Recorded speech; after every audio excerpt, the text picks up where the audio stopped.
আপনি কখনো আপনার সন্তানের কাছে টাকার ব্যাংক হবেন না। এখন প্রশ্ন করতে পারেন, মানুষ আবার কিভাবে টাকার ব্যাংক হয়? খুব সুন্দর প্রশ্ন, তাই না? হ্যাঁ, মানুষও টাকার ব্যাংক হতে পারে। আপনার সন্তান আপনার কাছে যখন কিছু চাইবে যে, "বাবা, আজকে আমি বন্ধুদের সাথে পিকনিকে যাবো, আমাকে ৳১০,০০০ দাও।" আপনি দিয়ে দিলেন। আপনার সন্তান চেয়েছে। আপনার সন্তান আবার বলল, "বাবা, আমার একটা বাইক পছন্দ হয়েছে, আমি বাইকটা কিনবো।" সমস্যা কি? সন্তান চেয়েছে, দিয়ে দিলাম। ৩,০০,০০০ দিয়ে দিলাম। সমস্যা নাই তো। এইভাবে যখন দিবেন, আপনার সন্তান আত্মনির্ভরশীলতা হারাবে। যে আমার বাবার কাছে চাইলেই তো আমি পাচ্ছি।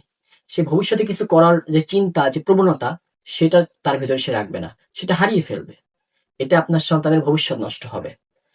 এবার আপনি বলতে পারেন যে, "তাহলে কি আমি আমার সন্তানকে দিব না?" হ্যাঁ, অবশ্যই দিবেন। কেন দিবেন না?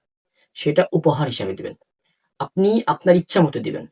আপনার সন্তান না চাওয়ার আগেই, মানে চাওয়ার আগে সরি, আপনার সন্তান চাওয়ার আগে আপনি দিয়ে দিবেন। সমস্যা কি? আপনার মন চেয়েছে আপনি আপনার সন্তানকে একটা কিছু কিনে দিলেন, অবশ্যই দিবেন। কিন্তু আপনার সন্তান আপনাকে যখন যেটা চাইবে আপনি সেটা দিয়ে দিবেন। তাহলে কিন্তু আপনার সন্তান আত্মনির্ভরশীলতা হারাবে। তো চেষ্টা করবেন আপনার সন্তানের ভবিষ্যৎটা সুন্দর করার। আসসালামু আলাইকুম ওয়া রাহমাতুল্লাহি ওয়া বারাকাতুহু।